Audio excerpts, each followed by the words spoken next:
Terima kasih Anda masih bergabung sama kami Pemirsa, dan kini kita ada di segmen Kreatif dan sudah kembali bergabung rekan Prisa Sambodatu. Iya betul sekali Wiki. Saat ini tuh kalau biasanya saya naik ojek online, Ya, lebih senang sekarang udah bisa milih tuh kendaraan listrik atau bukan. Karena ya. kalau kendaraan listrik tuh lebih Smooth nyaman aja aja gitu ya. menurut saya Oke, ya. baik. Dan kali ini di kita akan membahas mengenai cuan ala produsen motor listrik premium dalam negeri dan sudah tersambung melalui free conference. Ada Pak Purbaya Panca, CEO dari Alfa. Apa kabar Pak Purbaya?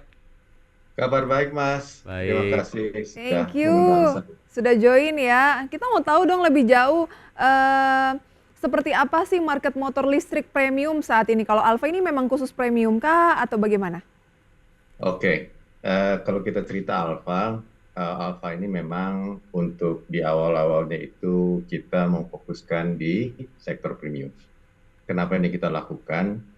Karena kami merasa bahwa di sektor yang baru di motor listrik ini sebagai salah satu target market yang baik adalah untuk masuk di pasar premium. Karena kalau kita cerita pasar premium, disinilah mobility solution atau solusi mobilitas bisa terjadi lebih awal sebagai early adopters. Dan juga di mana kalau kita lihat secara sektor, premium sektor pun juga di motor konvensional pun juga bertumbuh lumayan cepat. Jadi kalau kita lihat market share daripada motor secara keseluruhan di premium segmen itu tahun ke tahunnya itu proporsinya bertambah. Jadi dengan itulah kita merasa bahwa ini adalah sektor yang tepat untuk kita awali, di mana kalau kita cerita di segmen ini, kita nggak cerita hanya fungsional daripada motornya sendiri, tapi ini sudah menjadi gaya hidup mereka juga, gitu loh. Nah Baik. itulah makanya kita masuk ke sektor tersebut, tapi bersamaan juga kita merasa bahwa itu adalah langkah awal kita.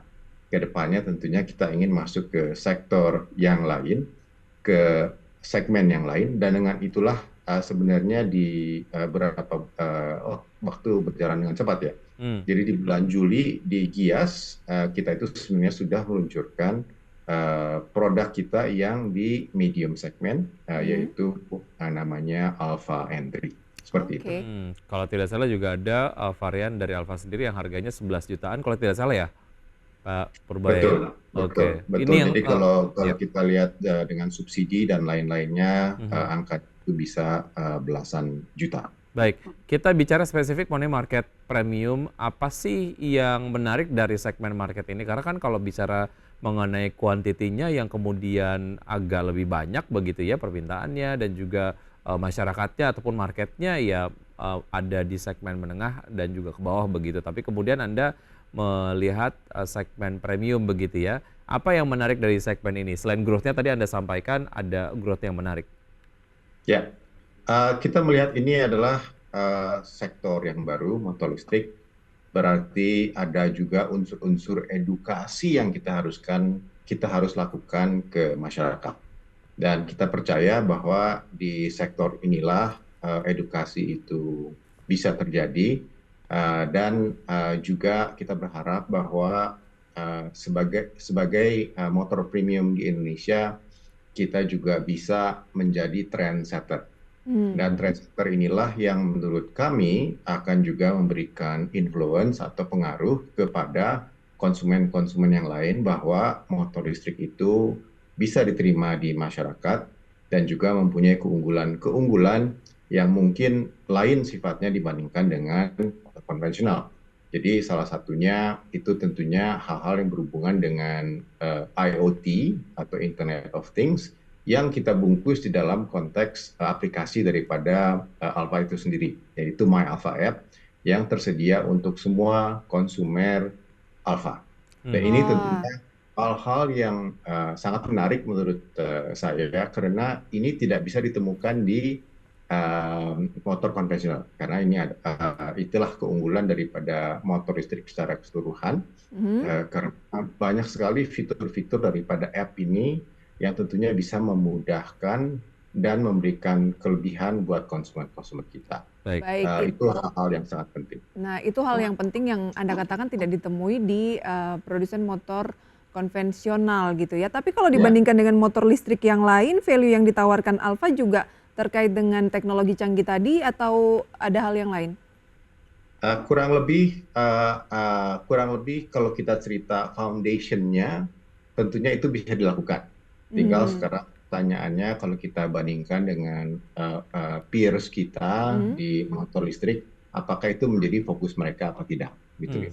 Hmm. Nah, kalau Ah, buat Alfa, tentunya ini menjadi fokus tertentu buat kami, karena kami merasa disinilah kita bisa memberikan edukasi yang lebih ke customer bahwa inilah yang namanya motor listrik. Jadi kita nggak fokuskan hanya performance daripada motornya itu mhm. sendiri, tapi juga hal-hal yang berhubungan dengan apps yang tentunya akan memberikan nilai tambahan. Baik. Dan kenapa juga dengan ini kita merasa kita memberikan sesuatu yang lebih ke Baik. customer-customer. Ya, teknologi apps-nya seperti apa, fungsinya apa, mungkin Anda bisa elaborasi nanti Pak Purbaya, dan pemirsa tetap bersama kami akan segera kembali saja berikut. Kita masih dalam segmen yang membahas perbincangan menarik pemirsa bersama dengan CEO Alfa ada Pak Purbaya Panca yang merupakan produsen motor listrik premium di dalam negeri. Kita langsung ngobrol nih sama CEO-nya. Pak, tadi Anda berbicara mengenai IoT atau Internet of Things itu kelebihan dari motor Alfa, motor premiumnya gitu. Contohnya apa yang bisa dimanfaatkan dari IoT ini? Oke, saya berikan dua contoh singkat. Satu adalah ke eh, salah satunya adalah fitur di mana kita itu bisa meng-share atau meminjamkan bike-nya tanpa kunci. Jadi kalau saya di Hmm, kantor, motornya kebetulan ada di rumah, mau dipinjam oleh tetangga atau siapapun juga, itu bisa dilakukan dengan saya memberikan akses motor ini melalui handphone saya, melalui apps-nya saya kepada orang tersebut. oke. Dan akses ini bisa saya berhentikan dan bisa saya matikan at any time, gitu loh. Hmm. Nah, ini tentunya memberikan kemudahan karena kita nggak usah cerita cari kuncinya di mana, gitu kan ya. Tapi asal semuanya terkonek dengan IoT tersebut dan juga penggunanya, peminjamnya pun juga mempunyai akses ke internet, Mhm. itu bisa dilakukan dengan cepatnya. Jadi Yang kedua? ini hal-hal praktis. Kalau yang kedua itu contohnya hal-hal yang berkaitan dengan AICS atau kita bilang Alpha Intelligent Charging System. Jadi dengan fitur kita ini, pengguna kita itu bisa melakukan charging dengan daya yang lebih lemah. Hmm. Dan itu pengguna yang mungkin dari segi daya daripada rumahnya itu kurang tidak cukup, itu bisa Hmm. kita kurangi. Jadi cuma tinggal 300 watt contohnya. Jadi dengan 300 watt ini pengguna untuk motor listrik ini bisa melakukan charging dengan daya yang lebih rendah, dan dengan itu menjadi suatu hal yang sifatnya lebih praktis juga buat mereka. Ya, tapi ini juga mempengaruhi durasi dari pengecasannya sendiri ya Pak ya? Karena memang Tentunya, dayanya tentunya. apa namanya lebih rendah begitu. Oke. Lalu Betul. bagaimana Anda melihat sebaran SPKLU maksud saya saat ini? Sejauh mana hal ini mempengaruhi bisnis dari Alfa sendiri? Ya, tentunya kalau kita cerita eh, EV secara keseluruhan, baik itu mobil atau motor, pasti kita bukan hanya cerita mengenai kendaraannya saja, tapi kita cerita ekosistem. Hmm. Dan ekosistem inilah di mana yang namanya SPKLU itu tentunya penting. Dan tentunya SPKLU ini pun juga sebenarnya kalau kita cerita untuk motor, itu bisa diperdayakan juga. Jadi SPKLU yang sekarang sudah ada Mhm. dengan membawa charger daripada Alfa tersendiri itu bisa digunakan untuk motor listrik Alfa. Itu satu. Baik. Kedua, kita juga cerita mengenai seberapa cepat sih kalau kita cerita mengenai charging ini. Nah, kalau untuk motor ini sebenarnya ada yang namanya slow charge dan juga ada yang namanya fast charge. Mmm, Nah, untuk Alfa, salah satu teknologi yang juga kita kembangkan dan itu sudah kita sampaikan juga adalah teknologi fast charge. Jadi dengan motor-motor kita yang terbaru ini, kita itu bisa melakukan fast charge sedemikian rupa, baik. kita dalam waktu kurang dari 30 menit, eh, pengguna bisa mengisi baterainya sampai dengan Intinya 50%. adalah sangat-sangat, memudahkan untuk konsumen begitu ya. Nah, Alfa sendiri sudah mulai melakukan penjualan sejak kapan? Dan, sejauh ini berapa unit yang telah terjual dan target penjualan hingga akhir tahun tuh seperti apa? Oke. Alfa meluncurkan produk pertamanya yaitu Alpha One di Agustus 2021 Mhm. dan kita melakukan delivery di November 2021. Jadi kalau kita cerita dari November 2021 sampai sekarang, jumlah motor yang sudah dinikmati oleh konsumer kami jumlahnya sudah ribuan. Dan kalau kita cerita produknya itu tentunya ada Alpha One sebagai produk unggulan pertama kita, ada Alpha Servo dan juga variannya, dan yang terakhir adalah produk mid segmen kita yang tadi disampaikan jualannya itu belasan juta. Itu rencananya akan kita deliver di akhir tahun dan kita berharap akan mendongkrak penjualan kita secara keseluruhan karena itu adalah mid segmen kami.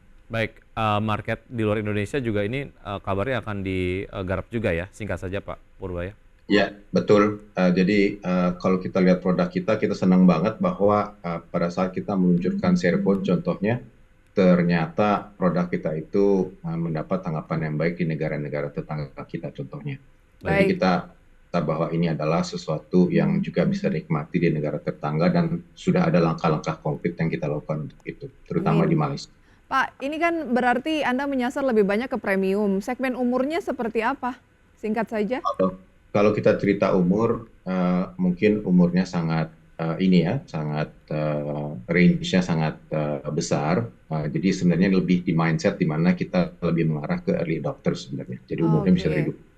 Karena masih adopsi di awal, jadi range-nya masih sangat lebar 20 sampai 50 tahun. Baik, semoga adopsi teknologi ini dapat berkembang untuk kemajuan bangsa juga dan industri kendaraan listrik khususnya motor listrik dari Alfa. Sukses selalu untuk Alfa dan juga tim Pak, sampai berjumpa kembali. Thank you Pak Terima Purbaya. kasih.